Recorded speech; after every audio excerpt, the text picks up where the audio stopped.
오늘 우리에게 주시는 하나님의 말씀은 요한복음 19장 30절 말씀입니다. 제가 봉독해 올리겠습니다. 예수께서 신 포도주를 받으신 후에 이르시되 다 이루었다 하시고 머리를 숙이니 영혼이 떠나 가시니라. 고난 주간을 맞이했습니다. 오늘 구청에서 방역을 잘 하고 있는지 단속 나온다고 해서 또 나오시던 분들도 일부러 적게 되어 나왔습니다. 와서 보고 갔고요. 장로님들은 가능하면 우리가 뛰어서 앉으면 되기 때문에 이런 속에서도 교회는 당연히 나오셔서 예배드리는 것이 좋지 않겠나 이렇게 생각합니다. 지금 우리가 한 번도 겪어보지 아니한 어려운 시기를 지나고 있습니다. 연초만 해도 이런 일이 벌어질 줄 상상도 못했는데 중국 우한 코로나 바이러스 때문에 세계 선진국에서도 지금 난립니다. 미국에서 하루에 1,300여 명이 죽어나간다. 이거 상상할 수 없는 일들이죠.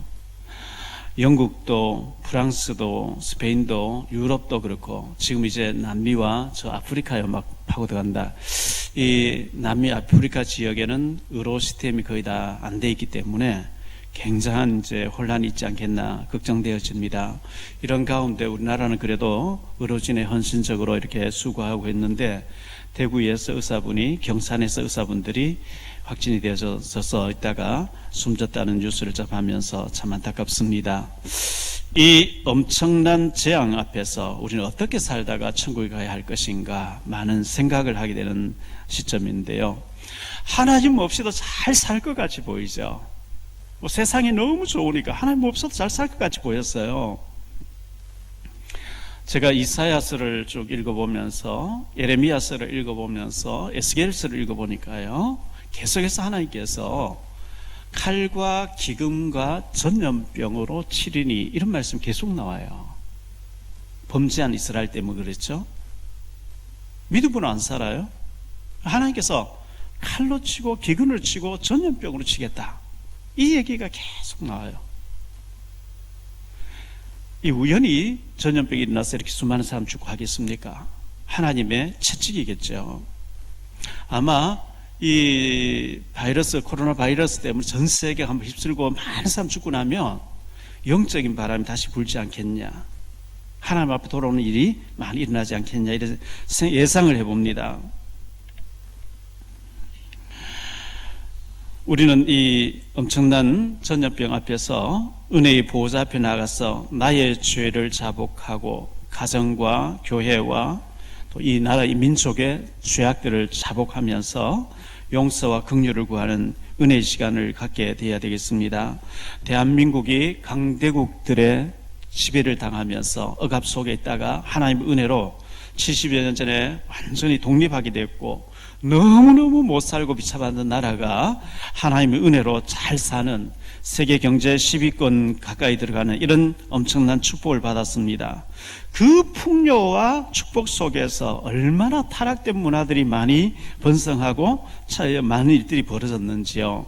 거기다가 악법들을 만들겠다, 굉장한 잘못된 일들이죠. 복음을 막으려는 세력들이 얼마나 강하게 있는지 모릅니다. 우리는 국가와 민족을 위해서 기도해야 되겠고, 우리는 복음의 빚진 자로서 북한을 놓고도 기도해야 되고 주변국들을 위해서도 선교를 놓고도 기도해야 됩니다. 삼척에서는요, 유채꽃을 이렇게 갈아엎는 기사가 났죠. 사람들, 상중객들 많이 오라고 꽃밭을 만들어놨는데 지금 코로나 때문에 많은 사람이 오게 되면 이제 위험하니까 유채꽃밭을 완전히 갈아엎는 그런 기사를 보면서 참 지금 모든 것이 이렇게 뒤틀려져 있구나 하는 것을 보게 됩니다. 우리 교회가 내년에 설립된 지 30주년, 복음 만난 지 28주년 되어졌는데요. 30주년을 맞이해서 중직자들을 좀 세우려고 이렇게 준비 중에 있습니다. 성경에 나오는 중직자는 하나님 나라 일에 너무나 귀하게 쓰임받은 모습을 보여주고 있습니다. 장로님, 안수 집사님, 권사님들, 이 중직자들 세워야 되는데 장로님들에 대해서 잠깐 생각을 하면요, 교회는 목사의 수준만큼 장로님의 그릇만큼 성장한다, 되어진다, 이런 말이 있습니다. 목사의 수준이 참 중요하고 장로님의 그릇이, 밀어줄 수 있는 그릇이 참 중요하겠죠. 장로님은 교인의 대표고 목사는 교회의 대표입니다. 장로는 당회의 소속이고 목사는 노회의 소속으로 되어 있습니다. 장로님의 역할이 뭐냐 하면, 출애굽기 17장 8절로 16절에 보면 모세가 아말렉과 이스라엘 전쟁하게 되는데 모세는 산에 올라가서 손을 들고 기도합니다. 손을 들고 기도하니까 손이 자꾸 이제 팔이 아프니까 내려오게 되죠. 그래서 모세를 돌 위에 앉게 해놓고 아론과 훌이 옆에서 손을 붙잡아 줍니다. 이 옆에서 아론과 훌처럼 목회자를 돕는 일을 하는 것이 중직자의 할 일이거든요. 열왕기상 18장에 보면 아합과 이세벨이 북이스라엘 7대 왕이었죠. 여호와의 종들을 다 잡아 죽이는데 오바다라고 하는 사람이 여호와의 종들을 50명씩 굴 속에 숨겨놓고 돌봤다. 이런 그 중직자들 얼마나 멋있습니까? 기생 나합이 정탐꾼을 숨겨주고 너무나 축복받는 장면을 보여주죠. 이런 축복받는 중직자. 출애굽기 3장 16절로 18절에 하나님이 모세를 콜하셔가지고, 내가 너를 저 애굽에 이스라엘 백성들이 보내는데 너는 가서 그들의 장로들에게 알려라. 하나님께서 너희들을 돌보신다고 알려라. 이렇게 말씀하셨고요. 출애굽기 4장 29절로 30절에 보니까 모세와 아론이 가서 이스라엘 모든 장로를 모으고 아론이 여호와께서 모세에게 이르신 모든 말씀을 전하고, 이렇게 말씀하고 있어요. 출애굽기 12장에 21절로 22절에 보니까 모세가 이스라엘 모든 장로들을 불러서 그들에게 이르되, 너희는 가서 너희의 가족대로 어린 양을 택하여 유월절 양으로 잡고 우슬초 묶음을 가져다가 그릇을 담고 피에 적셔서 그 피를 문인방과 좌우설주에 뿌리고, 이제 하나님께서 10가지 재앙 다 내리시면서 마지막 장자 죽는 재앙을 내리시는데, 모세와 아론을 시켜가지고 장로님들을 통해서 장로님들이 양을 잡아서 양의 피를, 이스라엘 백성들, 유대인들 그 피, 히브리 민족 피, 집집마다 문에다가 피 바른 일을 누구인데 시켰냐? 장로들에게 시켰다는 겁니다. 그러니까 천사가 피 바르지 않은 집집마다 장자를 다 치고 지나가는데 피 바른 집은 넘어갔잖아요. 이 엄청난 중요한 일을 장로님 통해서 그 일을 하게 했습니다. 출애굽기 17장 5절 6절에 여호와께서 모세에게 이르시되, 백성 앞을 지나서 이스라엘 장로들을 데리고 나일 강을 치던 내 지팡이를 손에 잡고 가라. 그 지팡이로 장로들의 목전에서 그대로 행하라. 이 말씀은 반석을 쳐서 물이 없어 목말라 죽을 때에 반석에서 물이 펑펑펑 쏟아져 나오게 할 때 장로님들 데려가서 장로님 보는 데서 그렇게 하라, 이렇게 성경은 말씀하고 있어요. 출애굽기 18장 12절에 보니까 모세의 장인 이드로가 번제물과 희생 제물들을 가져오매 아론과 이스라엘 모든 장로들이 와서 모세의 장인과 함께 하나님 앞에서 떡을 먹으리라. 모세가 출애굽시켜서 광야에서 40년 보낸 동안에 그의 장인 이드로가 딸과 그리고 손주들을 데리고 왔어요. 그때 이제 하나님께 번제물, 희생 제물을 드리고 난 뒤에 모세가 장로님과 더불어 장인 어른과 함께 식사를 했다, 그리고 간증을 했다, 이 말씀 나오죠. 출애굽기 19장 7절에 보니까 모세가 내려와서 백성의 장로들을 불러 여호와께서 자기에게 명령하신 그 모든 말씀을 그들 앞에 진술하니, 하나님이 나보고 신의 산 올라오라 했다, 하나님 말씀을 주겠다 했다, 율법을 주겠다 했다, 이런 것을 장로들에게 전달했다는 거죠. 출애굽기 24장 1절에 또 모세에게 이르시되, 너는 아론과 나답과 아비후와 이스라엘 장로 70명과 함께 여호와께로 올라와 멀리서 경배하고, 이런 말씀이 나오고요. 출애굽기 24장 9절에 모세와 아론과 나답과 아비후와 이스라엘 장로 70인이 올라와서, 출애굽기 24장 14절에 장로들에게 이르되 너희는 여기서 우리가 너희에게로 돌아오기까지 기다리라. 중간에서 기다리라, 이렇게 했어요. 민수기 11장 16절에 여호와께서 모세에게 이르시되 이스라엘 노인 중에 내가 알기로 백성의 장로와 지도자가 될 만한 자 70명을 모아 내게 데리고 와 해막에 이르러 거기서 너와 함께 서게 하라. 모세가 하나님께 힘들어서 못하겠습니다, 나 혼자 못하겠습니다, 나를 죽여달라 할 때 하나님께서 70명의 장로를 세워라 이렇게 말씀했어요. 민수기 11장 24절 25절에 모세가 나가서 여호와의 말씀을 백성에게 알리고 백성의 장로 70인을 모아 장막에 들러 세우매 여호와께서 구름 가운데 강림하사 모세에게 말씀하시고 그에게 임한 영을 70인에게도 임하게 하시니. 참 장로님들 귀한 거죠. 민수기 11장 3절에 모세와 이스라엘 장로들이 진중으로 돌아왔더라. 민수기 16장 25절에 모세가 일어나 다단과 아비람에게 가니 이스라엘 장로들도 따랐더라. 신명기 5장 23절에 장로들이 내게 나와 이런 말씀이 있고요. 신명기 19장 12절에 그 본성읍 장로들이 사람을 보내어 그를 거기서 잡아다가 보복자의 손에 넘겨 죽게 할 것이요. 신명기 21장 2절 6절에 보면 장로 계속 나옵니다. 신명기 21장 19절 20절에 패역한 아들, 부모를 때리고 막 패역한 아들이 있으면 장로들 앞에 데려와서 장로들이 돌로 쳐서 죽이도록 이렇게 성경은 여러 가지 예를 말씀하고 있고요. 신명기 22장 15절 18절에 시집간 딸이 있는데 딸과 사이에 굉장히 갈등이 있을 때 장인 어른은 딸을 데리고 장로들에게 데려가서 심판받게 하라 이런 말씀이 나옵니다. 신명기 27장 1절에 모세와 이스라엘 장로들이 백성에게 명령하여 이르되 내가 오늘 너에게 명령하는 이 명령을 너희는 다 지킬 것이라. 신명기 31장 9절에 또 모세가 이 율법서를 써서 여호와의 언약궤를 매는 레위자손 제사장들과 이스라엘 장로들에게 주고. 신명기 31장 28절에 너희 지파 모든 장로와 관리들을 다 내 앞에 모아라. 여호수아서와 그 외에 구약의 역대기서 같은 데 보면 역사서에 보면 계속해서 중요한 일을 시킬 때 하나님께서 장로들에게 이렇게 말씀합니다. 장로님들이 제대로 장로님이 되셔가지고 성령 충만하려고 하고 어떻게 하면 내가 하나님 나라 일에 쓰임 받을 것인가, 헌신할 것인가 제대로 이렇게 기도하시고 성령 충만하실 때 하나님께서 굉장하게 축복하시고 쓰시는 것을 보게 됩니다. 이렇게 장로님들 귀하게 쓰임 받았는데요, 신약에 와서 마태, 마가, 누가, 요한 사복음서에 보면 이분들이 대제사장들과 서기관들과 장로님들이 힘을 합해서 예수님을 박해하는 쪽으로 돌아서게 됩니다. 마태복음 15장 2절에 보니까 당신의 제자들이 어찌하여 장로들의 전통을 범하나이까 떡을 먹을 때에 손을 씻지 아니하나이다. 마태복음 16장 21절에 이때로부터 예수 그리스도께서 자기가 예루살렘에 올라가 장로들과 대제사장들과 서기관들에게 많은 고난을 받고 죽임을 당하고 제3일에 살아나야 할 것을 제자들에게 비로소 나타내시니. 마태복음 27장 1절에요 새벽에 모든 대제사장들과 백성의 장로들이 예수를 죽이려고 함께 의논하고. 마태복음 27장 12절에 대제사장들과 장로들에게 고발을 당하되 아무 대답도 아니하시는지라. 마태복음 27장 20절에 대제사장들과 장로들이 무리를 권하여 바나바를 달라 하게 하고 예수를 죽이려 하게 하였더니. 마태 27장 41절에 그와 같이 대제사장들도 서기관들과 장로들과 함께 희롱하여 이르되.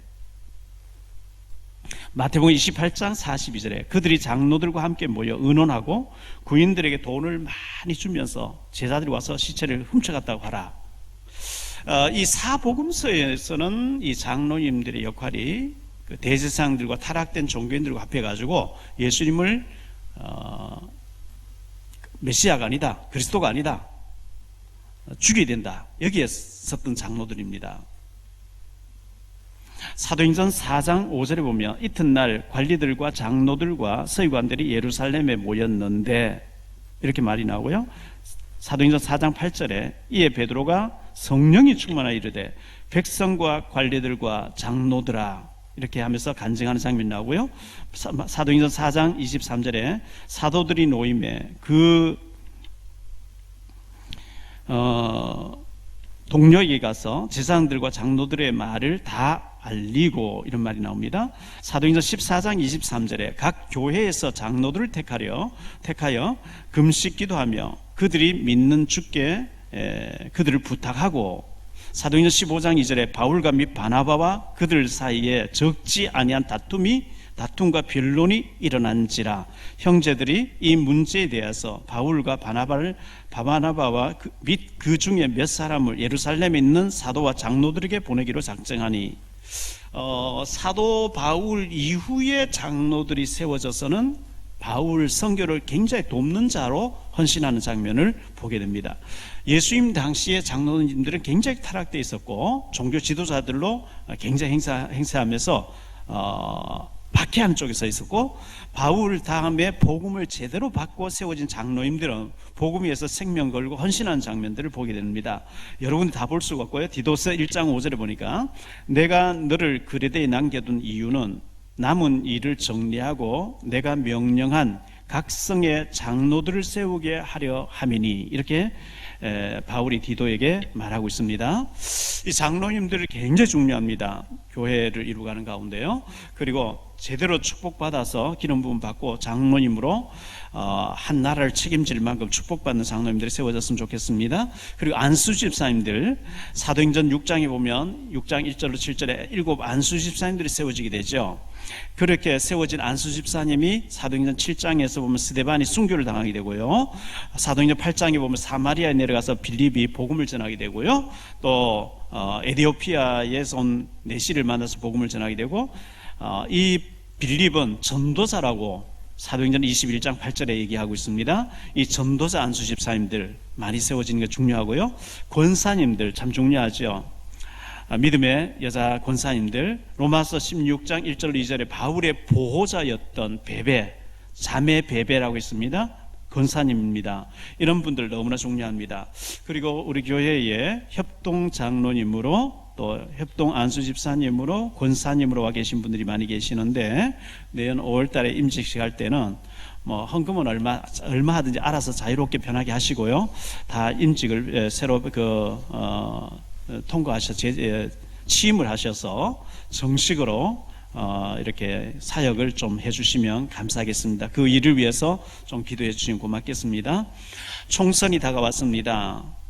제가 이렇게 지나가는데 현수막이 붙었는데 보니까요, 국가혁명배당금당이라는 현수막이 붙었더라고요. 뭔지 이래서 살펴보니까 그 그리스에 있는데 18세부터 1인당 매월 150만 원씩 평생 지급한다고 이렇게 나와 있어요. 그리고 18세부터 코로나 긴급 생계지원금 1인당 1억 원씩 지급. 돈을 많이 국가에서 주면 좋죠. 근데 우리나라가 그렇게 재정이 넉넉한 나라가 아닙니다. 베네수엘라가 원유 매장량이 세계에서 제일 1위 국가였죠. 1990년도만 해도 세계에서 몇 번째 잘 살 정도로 참 잘 살던 나라인데, 99년도에 유고 차베스라고 하는 사람이 대통령이 되면서 무상복지를 막 퍼붓기 시작했죠. 그리고 가진 사람들이 세금을 너무 많이 때리니까 있는 사람들이 다 이민을 가버린 겁니다. 나라가 지금 어떻게 됐어요? 완전히 무너졌죠.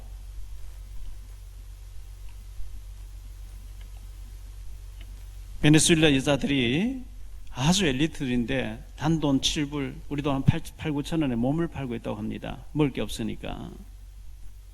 이 공짜 돈을 좋아하면 안 됩니다. 그는 스스로 독이 됩니다. 정직하게 땀 흘려 벌어야 되는 거죠. 성경에는 일하기 싫고 먹지를 말라 그랬습니다. 왜 예수님이 이 땅에 오셔야 됐습니까? 왜 십자가를 지셔야 됐습니까? 고난주간을 맞이했는데요, 주님께 십자가 다 끝냈다 했기 때문에 우리가 복음 잘 모를 때 경건하고 촛불 들고 하얀 옷 입고 그렇게 할 필요는 없어요. 그러나 그 의미는 우리가 알아야 되는 거죠. 첫째, 하나님의 약속, 예수 그리스도를 보내주시겠다 약속을 하신 것입니다.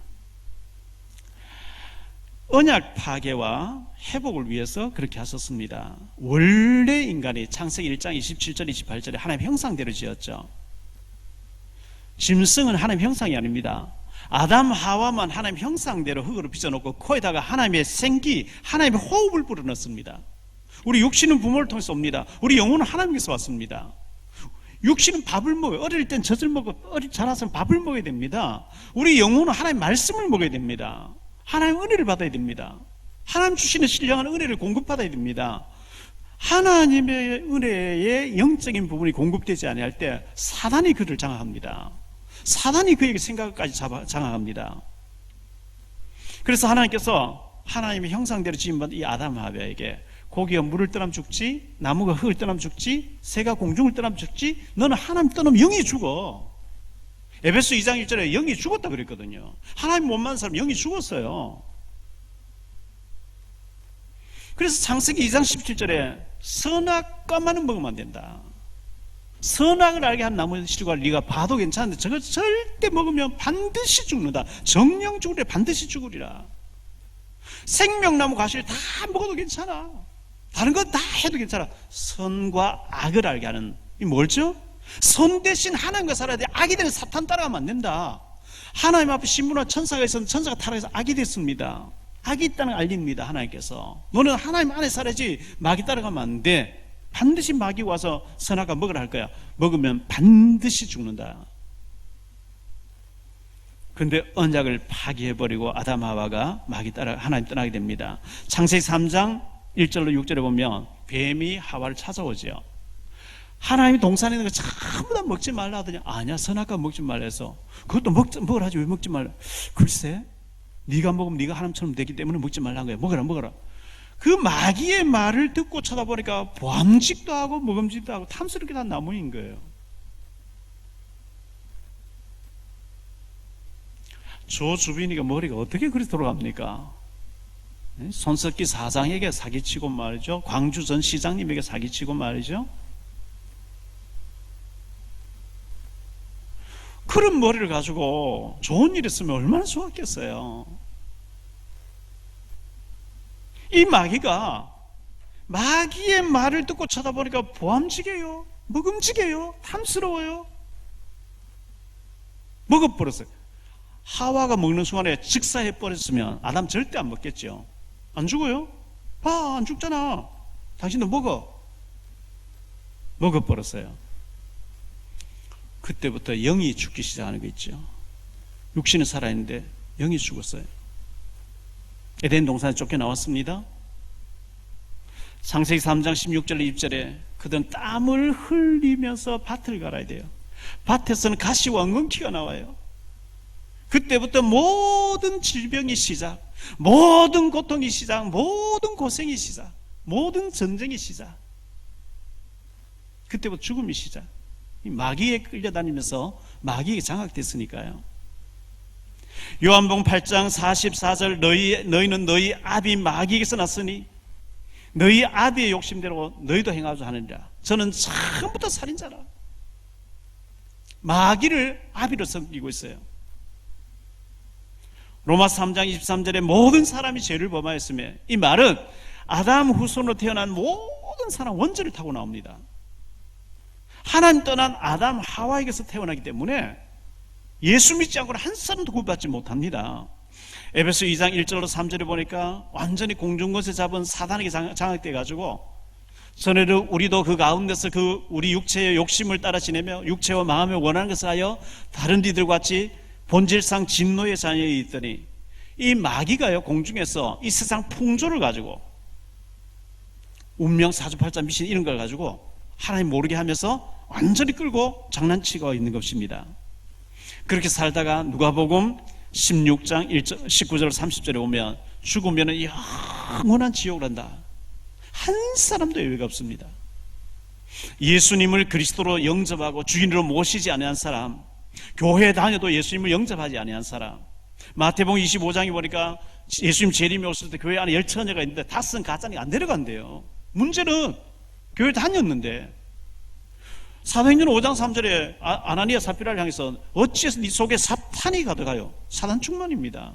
중직자인데 교회에 다닌다고 구원하는 게 아닙니다. 예수님을 인격적으로 그리스도로 영접하고 그분을 신뢰하고 믿어야 되는 겁니다.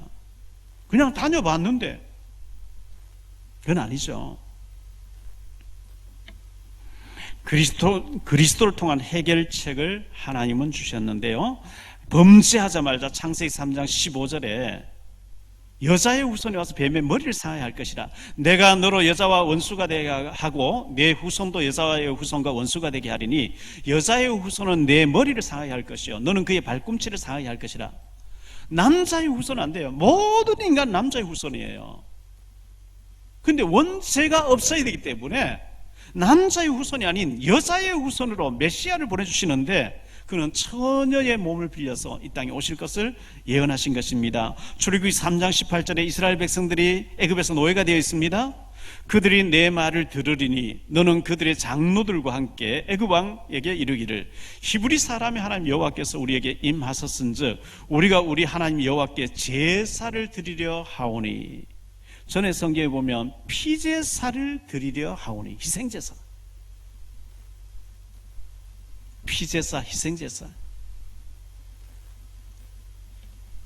이사야 7장 14절에 보면요, 보라 처녀가 잉태해서 아들 낳을 것이요 그 이름을 임마누엘이라 하리라. 바벨론 포로로 끌려가게 됐다. 그러나 처녀가 잉태해서 아들 낳을 임마누엘의 비밀을 가지고 가는 자는 그곳에서 살아남게 될 것이라.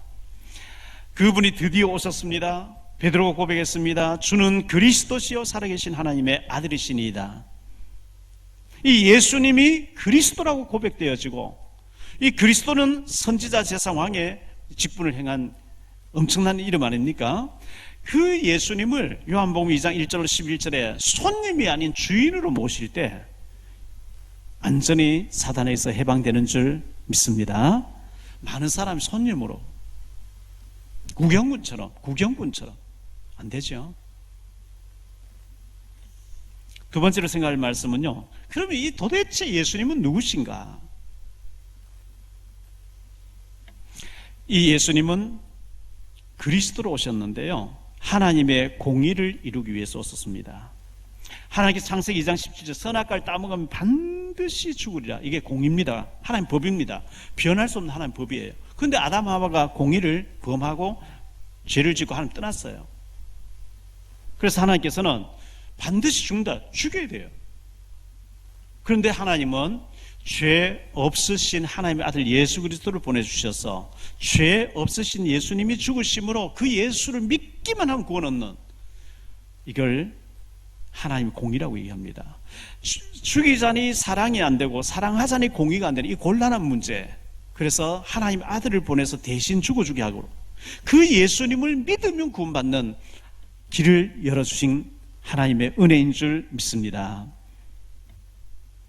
이분이 여자의 후손으로 오신 겁니다. 이 예수님은 인생의 근본 문제 세 가지를 해결하신 분인데요, 근본 문제가 뭐냐? 하나님 떠난 문제죠. 나무가 흙을 떠나면 어떻게 됩니까? 고기가 물을 떠나면 어떻게 됩니까? 새가 공중을 떠나면 어떻게 됩니까? 어린 아기가 엄마를 떠나면 어떻게 됩니까?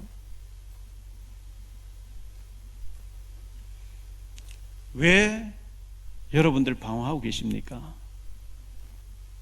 왜 실패하고 있습니까? 하나님 떠나서.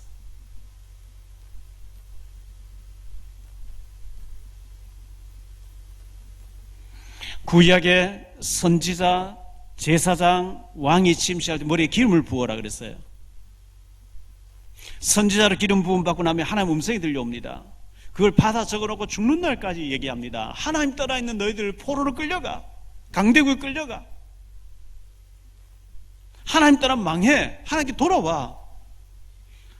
계속 하나님께 돌아오라고 외친 자를 선지자라고 합니다. 예수님은 참 선지자로서 내가 곧 길이다, 진리다, 생명이다, 나로 말미암지 아버지께로 올자다, 누구든지 주의 이름은 구원을 얻으리라, 참 선지자로 오신 겁니다.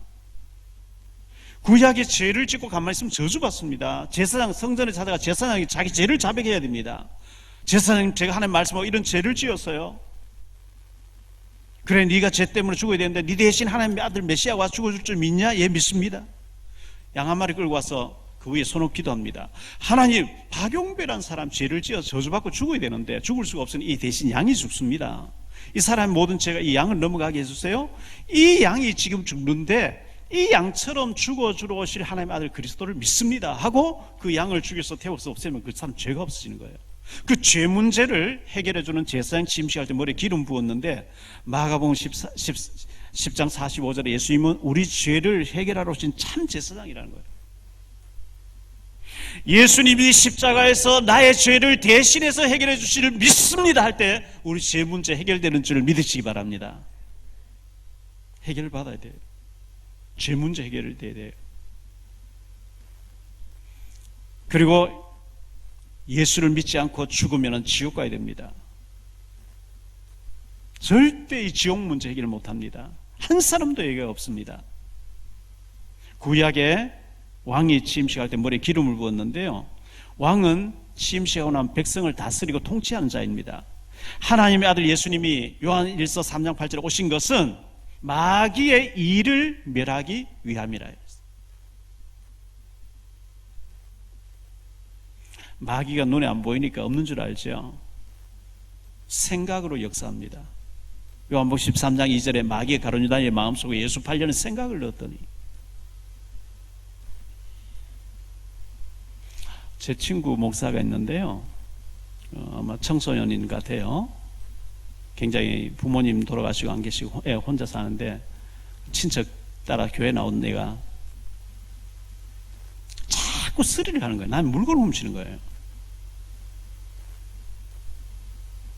그래서 이제 구치소에 들어가 있기도 하고 이제 찾아가서 또 빼내주기도 하고 했는데, 그래서 다시는 안 하기로 하고 예수님 영접하고 주유소에 일하기로 했는데요, 주유소에 밤늦게 밤새도록 일하는데 거기 일을 하는데 잠시 그 지배인이 없는 사이에 돈을 보니까 돈 가지고 날라버린 거예요. 붙잡혔어요. 왜 그랬냐 하니까 자기도 뭘 돈 버는 순간에 자기가 이미 돈은 주머니 들어있고 자기 다른 데 가 있더라는 거예요. 그 습관이 돼서 그래요. 생각이 잡혀버렸어요.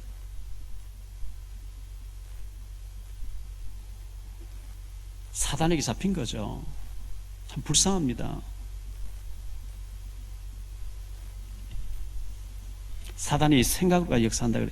그런데 예수님을 나의 왕으로 진짜 고백하면 왕 앞에, 빛 앞에 어둠이 물러가듯이, 고양이 앞에 쥐가 도망가듯이 예수님이 나의 왕이 될 때 사단은 꺾이는 줄 믿으시기 바랍니다.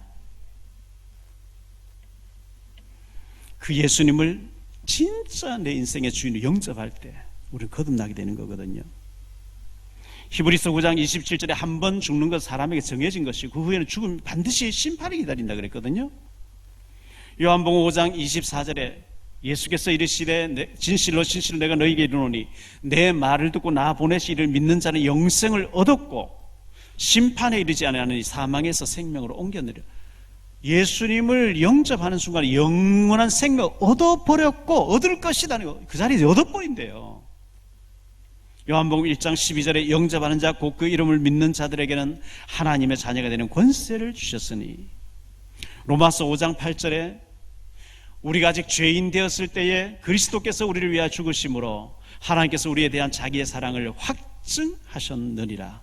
이 말은 우리가 아직 죄인으로 살고 있는데 내하고 의논도 하지 않고 하나님께 일방적으로 길을 열어놓고 믿기만 해라, 이 길로 가기만 해라, 이렇게 말씀 초청하고 계신 거거든요. 로마서 10장 10절에 사람이 마음으로 믿어 의에 이르고 입으로 시인하여 구원에 얻는다. 북한에서 듣기는 낱말에 거지들만 있고 못 살고 막 이래 알았는데 한국 와보니 잘 살아요. 아, 속았구나 하고 가만히 있으면 간첩이죠. 근데 자수합니다 해야 시민권 받는 것처럼 진짜 나는 죄인이고 나는 예수님을 나의 그리스도로, 내 주인으로, 내 인생의 주인으로, 나의 선지자로, 나의 제사장, 나의 왕으로 고백하고 믿습니다 할 때 생명을 얻는 거예요. 에베소 2장 8절에 보니까 너희는 그 은혜에 의하여 믿음으로 말미암아 구원을 받았으니 이것은 너희에게서 난 것이 아니요 하나님의 선물이라. 선물은 공짜로 주는 걸 선물이랍니다.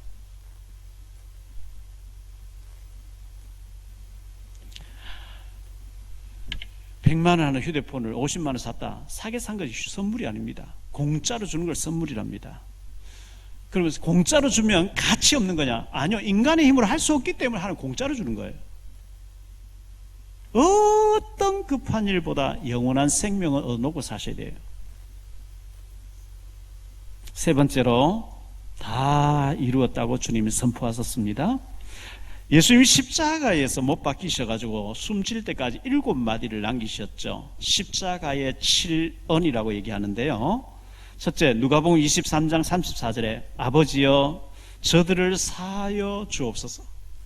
예수님을 때리고 폭행하고 침뱉고 온갖 욕을 다 하는 그들을, 못 박는 그들을 향해서 예수님께서는 아버지여 저들을 사하여 주옵소서. 두 번째, 누가복음 23장 43절에 네가 나와 함께 낙원에 있으리라. 십자가의 한편 강도가 주님 제가 회개합니다 할 때에 네가 오늘 나와 함께 낙원에 있으리라. 강도를 향해서 구원받았다고 선포했습니다. 세 번째, 요한복음 19장 26절 27절에 여자여 보소서 아들이니이다. 보라 내 어머니니라. 죽으시면서까지 육신의 어머니에게 사도 요한에게 효도를 부탁을 하는 장면을 보여주고 있습니다. 네 번째, 마태복음 27장 46절에 아버지여 어찌하여 나를 버리셨나이까. 버리셔야 돼요. 죄인의 죄를 다 짊어지셨기 때문에요. 죽으셔야 되기 때문에. 다섯 번째, 요한복음 19장 28절에 내가 목마르다.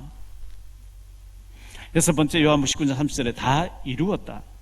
일곱 번째, 누가복음 23장 46절에 내 영혼을 아버지 손에 부탁하나이다 하고 숨을 거두셨다 이렇게 말씀하고 있습니다. 예수님이 숨지시면서 내가 99.9%는 다 이루었어. 0.1% 남겨놔서 너희가 노력해봐. 그럼 우리는 노력해야 됩니다. 다 안 끝난 거예요.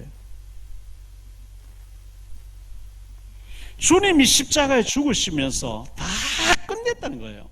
사단 문제, 저주 문제, 지옥 문제 다 끝냈다는 겁니다. 주님 다 끝냈다는데 나는 안 끝났어요. 나는 자꾸 안 끝났다고 생각해요. 그러면 그걸 사탄이 이용하는 거예요. 그래 안 끝났어. 너 고행해야 돼. 너 금식해야 돼. 너 아주 막 고생해야 돼. 속는 겁니다. 주님이 다 끝내신 줄 믿으시기 바랍니다.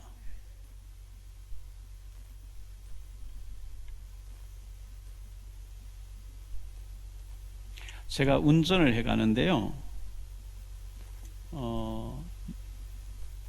예원교회를 향해서 가는데 앞에 차가 있는데요. 차 뒤에 유리에다가 극한 초보라고 써붙여놨어요. 지금 나오네요, 사진에요. 그래서 제가 극한 직업이라는 영화의 제목은 봤는데 극한 초보. 지금까지 뭐 이렇게 글씨가 써요. 지금까지 이런 초보는 없었다. 이것은 엑셀인가 브레이크인가?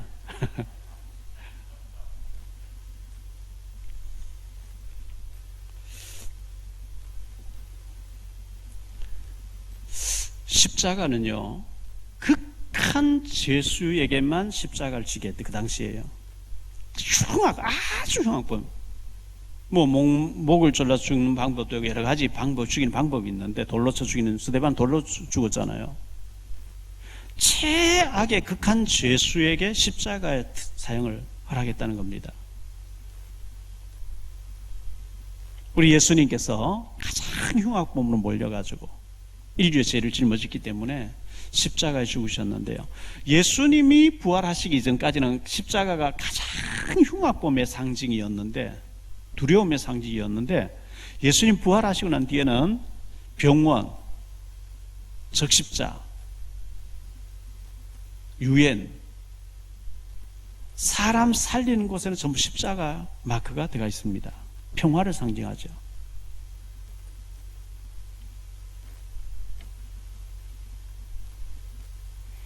우리 예수님께서는 대속의 죽으심을 죽은 것입니다. 이사야 53장 5절 6절에 그가 찔림 우리의 허물 때문이요 그가 상함 우리 죄악 때문이라.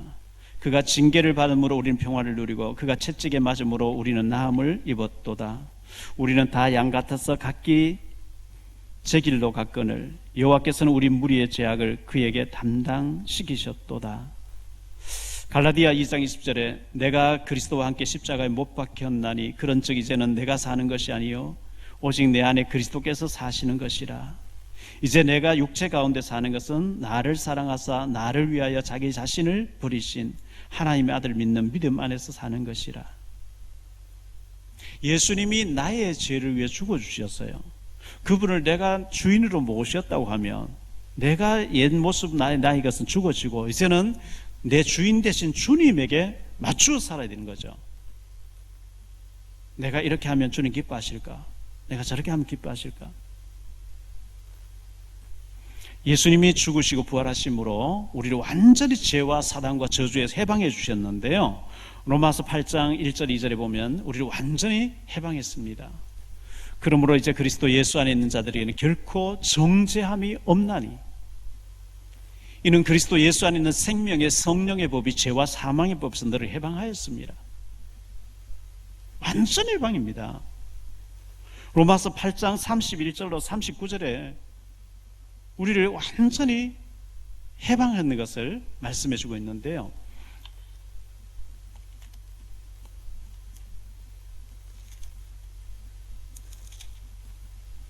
그런즉 이 일에 대하여 우리가 무슨 말하리요? 만일 하나님이 우리를 위하시면 누가 우리를 대적하리요?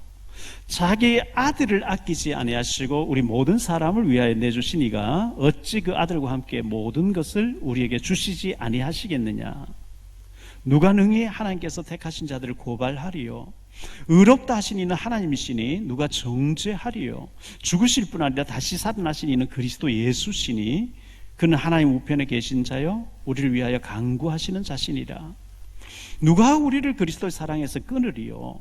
환난이나 공고나 박해나 기근이나 적신이나 위험이나 칼이랴. 기록된 바 우리가 종일 주를 위하여 죽임을 당하게 되며 도살당할 양같이 여김을 받았나이다 함과 같으니라. 그러나 이 모든 일에 우리를 사랑하시는 이로 말미암아 우리가 넉넉히 이기느니라. 내가 환난이 확신하노니 사망이나 생명이나 천사들이나 권세자들이나 현재일이나 장래일이나 능력이나 높음이나 깊음이나 다른 어떤 피조물이라도 우리를 우리 주 그리스도 예수 안에 있는 하나님의 사랑에서 끊을 수 없으리라. 이제는 망하기는 틀렸어요. 진짜 예수님을 그리스도로 모셨다고 하면 사단은 손을 못 댑니다.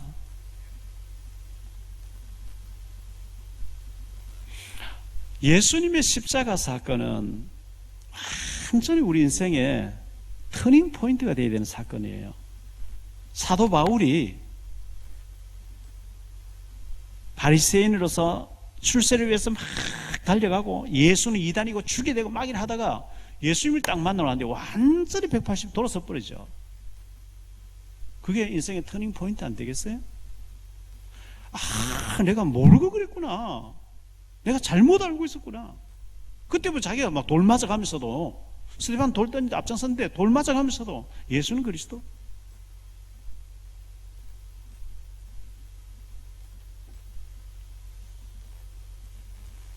기생 라합에게 이 정탐꾼을 통한 복음은 완전히 인생의 터닝 포인트가 됐고요, 삭개오가 예수님 만나고 난 뒤에 인생의 완전 터닝 포인트가 됐습니다.